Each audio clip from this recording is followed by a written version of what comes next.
everyone, welcome to another Alexandria area fishing report. We're in the heat of summer and one of my favorite bites all time of the whole year is going on right now. And that is a deeper bite for largemouth bass in heavy weeds. What I'm doing is I'm targeting flats that are say 6 to 12, 14 foot deep. And on the top of some of those flats, there is heavy, dense vegetation. And what happens during the heat of summer, the bass school up in those flats or in that dense vegetation on top of those flats.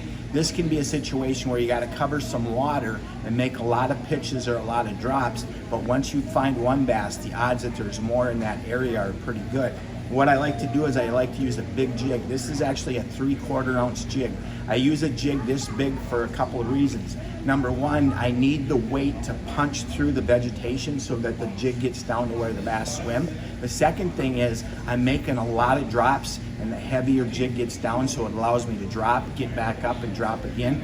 Plus, I'm trying to key on that reaction bite. A fast falling jig during the summer is what it takes to trigger a bass to bite a lot of times this time of the year. So get out on our Great Lakes in the Alexandria area. There's a ton of lakes with good weeds and good bass. Drop a jig around, drop a big jig around. You're probably gonna get some bass and you're probably gonna get some big bass as well. Good luck on the water.